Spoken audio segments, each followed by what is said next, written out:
One Story, 96. Hebreos, consideren a Jesús, el apóstol y sumo sacerdote de nuestra fe. Hebreos 1, 13. La carta a los Hebreos es única entre los escritos del Nuevo Testamento. A diferencia de las demás epístolas, el autor nunca se identifica por nombre. Sin embargo, Hebreos es profundamente importante. Así como Levítico es clave para entender el Antiguo Testamento, Hebreos es esencial para entender el Nuevo, especialmente en cómo conecta el Antiguo Pacto con el Nuevo por medio de Jesucristo. Jesucristo es el resplandor de la gloria de Dios y la imagen misma de su ser. Dios, que habló en otros tiempos a nuestros antepasados de muchas maneras por medio de los profetas, en estos últimos días nos ha hablado por medio de su Hijo. A este Hijo lo constituyó heredero de todo, y por medio de él hizo el universo. Él es el resplandor de su gloria y la expresión exacta de su naturaleza, y sostiene todas las cosas con su palabra poderosa.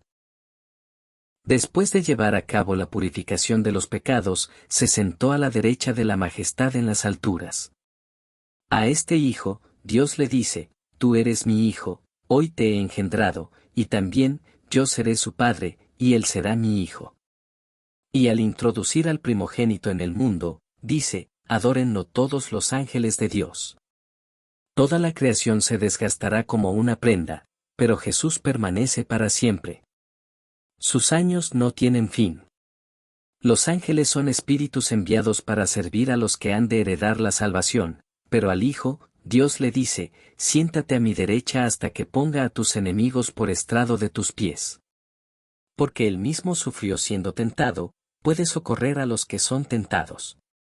Dios hizo que Jesús, por un poco de tiempo, fuera inferior a los ángeles para que, por la gracia de Dios, probara la muerte por todos. Y porque sufrió la muerte, fue coronado de gloria y honor, trayendo así a muchos hijos e hijas a la gloria. Por eso debía ser hecho semejante a sus hermanos en todo, para llegar a ser un sumo sacerdote misericordioso y fiel en el servicio de Dios, y para expiar los pecados del pueblo. Porque en cuanto él mismo padeció siendo tentado, es poderoso para socorrer a los que son tentados. Como dice Filipenses, él, siendo en forma de Dios, no consideró el ser igual a Dios como algo a lo cual aferrarse, sino que se despojó a sí mismo, tomando forma de siervo. Se humilló a sí mismo haciéndose obediente hasta la muerte, y muerte de cruz. Por eso Dios lo exaltó hasta lo sumo, para que al nombre de Jesús se doble toda rodilla, y toda lengua confiese que Jesucristo es el Señor. Hermanos y hermanas santos, pongan su mirada en Jesús. Ahora que sabemos lo que Jesús ha hecho por nosotros, la Escritura dice: Por tanto, hermanos y hermanas santos, participantes del llamamiento celestial, consideren a Jesús, el apóstol y sumo sacerdote de nuestra fe. Jesús fue fiel al que lo nombró, como también lo fue Moisés en toda la casa de Dios. Pero mientras que Moisés fue fiel como siervo, Cristo lo es como hijo sobre la casa de Dios. Y nosotros somos esa casa, si mantenemos firme hasta el final la confianza y la esperanza. Por eso, el autor nos advierte que no endurezcamos nuestros corazones como lo hicieron los israelitas en el desierto, que no pudieron entrar en el descanso de Dios por causa de su incredulidad. En cambio, debemos animarnos unos a otros cada día, para que ninguno de nosotros se endurezca por el engaño del pecado. Debemos aferrarnos con firmeza a la confianza que tuvimos desde el principio. Aún queda un reposo sabático para el pueblo de Dios. La Escritura nos dice que debemos temer no alcanzar a entrar en el descanso de Dios. No debemos vivir con descuido ni presumir de la gracia. No debemos recibir en vano la gracia de Dios. La salvación debe vivirse con fe y obediencia. La promesa del descanso aún está vigente. Aquellos que primero recibieron las buenas noticias no entraron por causa de su desobediencia, pero ahora permanece un reposo sabático para el pueblo de Dios. Por eso, debemos esforzarnos por entrar en ese reposo, para que nadie caiga imitando aquel ejemplo de desobediencia. La palabra de Dios es viva y eficaz. Justo en medio del capítulo 4 de Hebreos, después de hablar sobre entrar en el reposo de Dios, aparece una declaración poderosa y repentina. Porque la palabra de Dios es viva y eficaz, y más cortante que toda espada de dos filos. Penetra hasta partir el alma y el espíritu, las coyunturas y los tuétanos, y discierne los pensamientos y las intenciones del corazón. Esto no es una frase al azar. Es una proclamación del poder de la palabra de Dios, de Cristo mismo. Él es la palabra que estaba en el principio, y Él es la palabra que vendrá otra vez como Rey de Reyes. Y por eso, inmediatamente dice: no hay cosa creada que no sea manifiesta en su presencia, antes bien, todas las cosas están desnudas y abiertas a los ojos de aquel a quien hemos de dar cuenta. Por eso continúa la Escritura. Así que, teniendo un gran sumo sacerdote que traspasó los cielos, Jesús el Hijo de Dios, retengamos nuestra confesión. Porque no tenemos un sumo sacerdote que no pueda compadecerse de nuestras debilidades, sino uno que fue tentado en todo según nuestra semejanza, pero sin pecado. Y esta es la invitación. Acerquémonos, pues, confiadamente al trono de la gracia, para alcanzar misericordia y hallar gracia para el oportuno socorro. Nuestro Salvador es Jesucristo y nadie más. Aunque era hijo, aprendió obediencia por lo que padeció.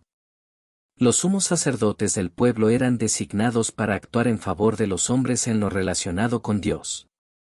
Pero como ellos mismos eran débiles, debían ofrecer sacrificios no solo por el pueblo, sino también por sus propios pecados. Cristo, en cambio, no se glorificó a sí mismo para ser hecho sumo sacerdote, fue Dios quien lo designó. Cuando vivía en la carne, ofreció ruegos y súplicas con gran clamor y lágrimas al que lo podía librar de la muerte, y fue oído a causa de su temor reverente. Y aunque era hijo, por lo que padeció aprendió la obediencia, y habiendo sido perfeccionado, vino a ser autor de eterna salvación para todos los que le obedecen, y fue declarado por Dios sumo sacerdote según el orden de Melquisedec. Así es como llegamos a ser hijos de Dios, por medio del sufrimiento, la obediencia y siendo hechos completos en Cristo. Avancemos hacia la madurez. El autor continúa diciendo: por tanto, dejando ya los rudimentos de la doctrina de Cristo, vamos adelante a la perfección. Y esto haremos, si Dios en verdad lo permite. Si realmente sabemos quién es Cristo y lo que Él ha hecho, entonces queda claro cómo debemos vivir como sus seguidores. Y aquí viene una advertencia fuerte. Porque es imposible que los que una vez fueron iluminados y recayeron, sean otra vez renovados para arrepentimiento, crucificando de nuevo para sí mismos al Hijo de Dios y exponiéndolo a vituperio. Esto no es para sembrar temor, sino para dejar en claro lo siguiente: los que han sido salvados por Cristo no pueden volver atrás. Dios, que comenzó la obra, es fiel. Él no es injusto, y llevará su obra a término. Por eso el escritor dice: pero deseamos que cada uno de ustedes muestre la misma diligencia hasta el fin, para plena certeza de la esperanza, a fin de que no se vuelvan perezosos, sino imitadores de aquellos que por la fe y la paciencia heredan las promesas. Abraham esperó con paciencia y recibió lo que se le había prometido. Dios juró por sí mismo, porque no había otro mayor. Hizo una promesa inmutable, y Él no puede mentir. Nosotros, los que hemos huido para refugiarnos, tenemos ahora una esperanza segura y firme del alma, que penetra hasta dentro del velo, donde Jesús entró como precursor nuestro. Tú eres sacerdote para siempre, según el orden de Melquisedec. Melquisedec es descrito como rey de justicia y rey de Salem, es decir, rey de paz. Fue sacerdote del Dios Altísimo que bendijo a Abraham. No tiene padre ni madre, ni genealogía, ni principio ni fin de días. Se asemeja al Hijo de Dios y permanece sacerdote para siempre. Jesús no fue sacerdote según la ley de descendencia humana. No era de la tribu de Leví, sino de Judá. Su sacerdocio no se basa en la ley, que es débil e inútil, sino en el poder de una vida indestructible. Y Dios declara: Tú eres sacerdote para siempre, según el orden de Melquisedec. Por eso, Jesús es el fiador de un mejor pacto. Y como vive para siempre, puede salvar completamente a los que por él se acercan a Dios. Él es el sumo sacerdote santo, inocente, sin mancha, exaltado, que se ofreció a sí mismo una sola vez por todos, no diariamente como los antiguos sacerdotes. La ley nombró como sacerdotes a hombres débiles, pero la palabra del juramento nombró al Hijo, que ha sido hecho perfecto para siempre. Pondré mis leyes en su mente y las escribiré en su corazón. Ahora tenemos un sumo sacerdote sentado a la diestra del trono de la majestad en los cielos, ministro del verdadero tabernáculo que el Señor erigió, no el hombre. Él es mediador de un mejor pacto, establecido sobre mejores promesas. Dios dice: Este es el pacto que haré, pondré mis leyes en su mente, y las escribiré en su corazón. Yo seré su Dios, y ellos serán mi pueblo. Nadie dirá a su prójimo: conoce al Señor, porque todos me conocerán, desde el menor hasta el mayor. Dios será misericordioso con sus iniquidades y no se acordará más de sus pecados. Sí, ese día viene. Entró una sola vez al lugar santísimo por su propia sangre. Las Escrituras primero explican la disposición del tabernáculo bajo el primer pacto y el papel de los sacerdotes y del sumo sacerdote. Pero todo eso era simbólico, apuntando hacia adelante. Esas ofrendas y sacrificios, presentados una y otra vez, nunca podían perfeccionar la conciencia del adorador. Eran sólo ordenanzas externas, temporales, hasta el tiempo de la Reforma. Pero cuando Cristo apareció como sumo sacerdote de los bienes venideros, entró, no por la sangre de machos cabríos ni becerros, sino por su propia sangre, al tabernáculo más grande y más perfecto, no hecho por manos humanas, y así obtuvo redención eterna. Si la sangre de animales podía santificar para la purificación del cuerpo, cuanto más la sangre de Cristo, quien por el Espíritu Eterno se ofreció a sí mismo sin mancha a Dios, limpiará nuestra conciencia de obras muertas para servir al Dios vivo. Por eso Jesús es el mediador de un nuevo pacto. Por medio de su muerte, nos redimió de las transgresiones cometidas bajo el primer pacto, para que los llamados reciban la herencia eterna prometida.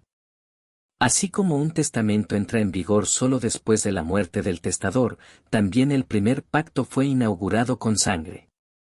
Según la ley, casi todo se purifica con sangre, y sin derramamiento de sangre no hay perdón de pecados.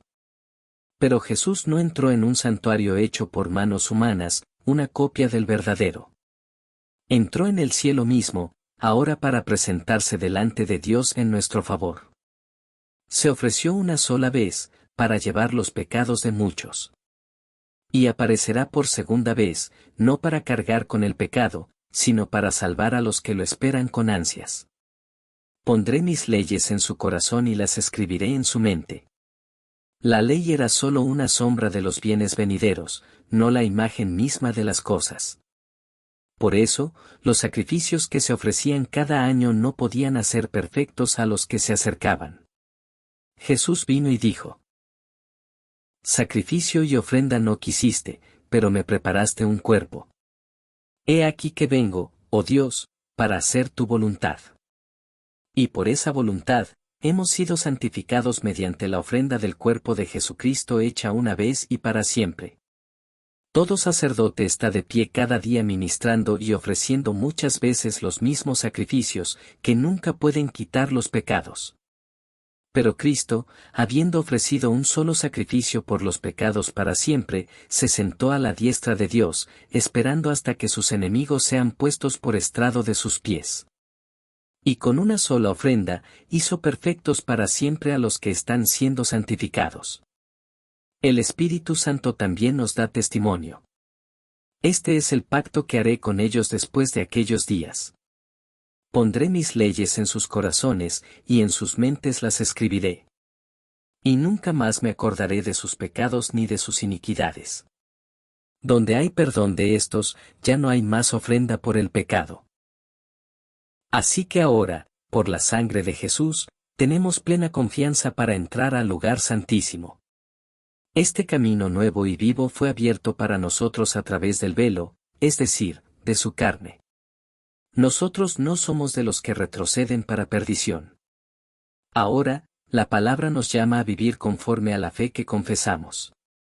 Acerquémonos con corazón sincero, en plena certidumbre de fe.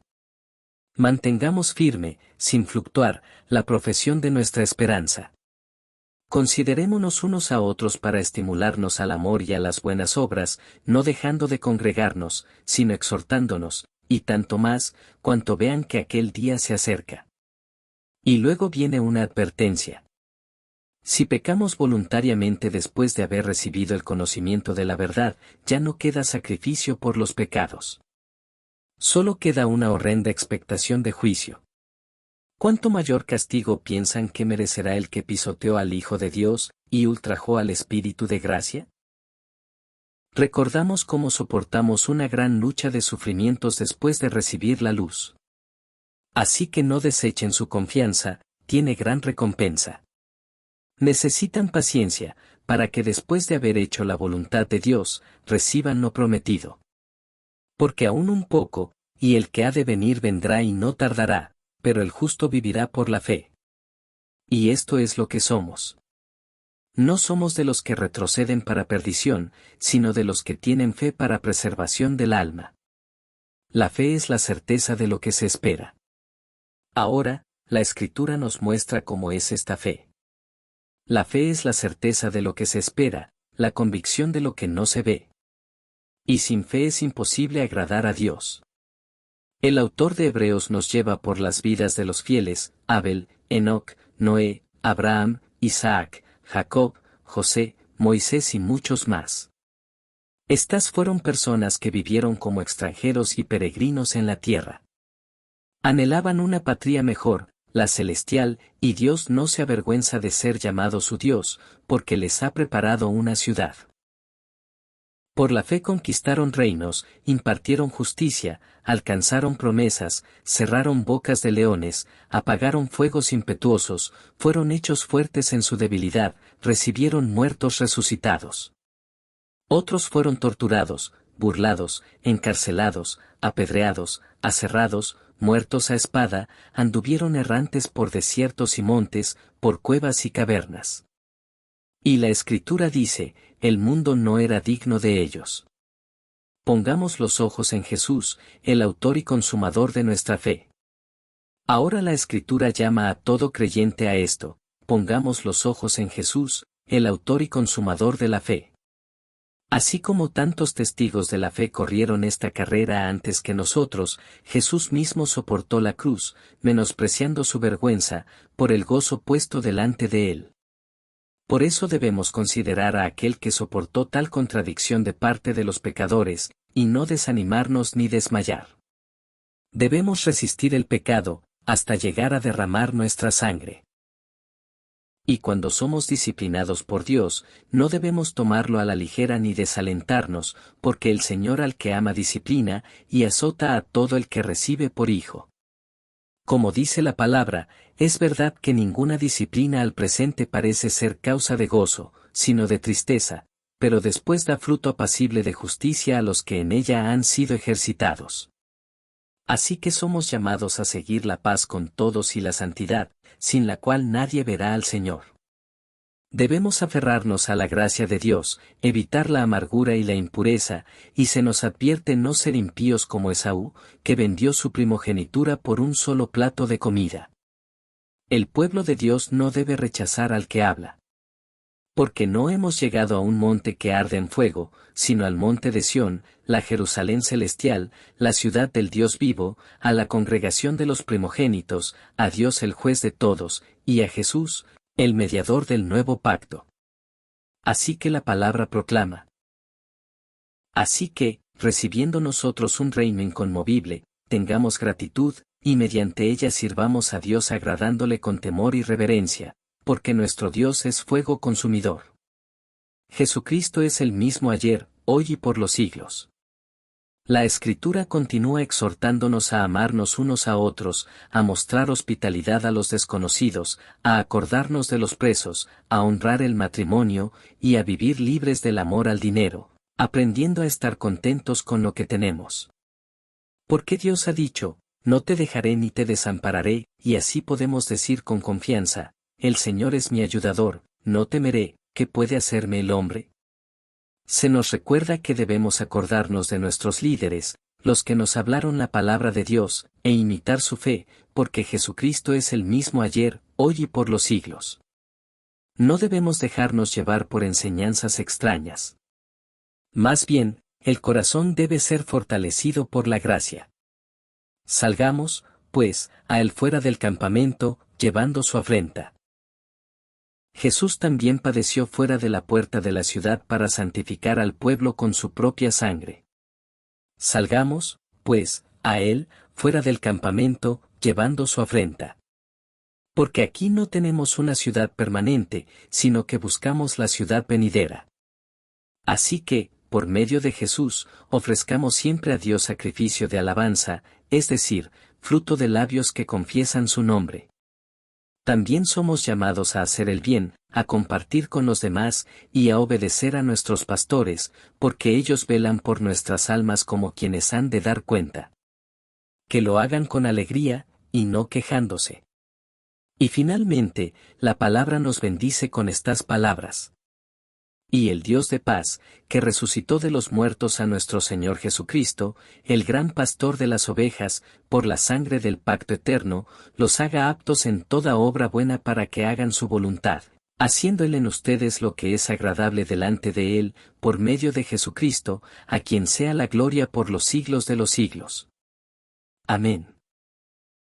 La historia de Jesucristo, la historia de quienes lo confiesan como Señor, el caminar del pueblo de Dios como peregrinos rumbo a su hogar eterno, llevando su afrenta, siguiendo sus pasos, y esperando su regreso. Esta historia continúa.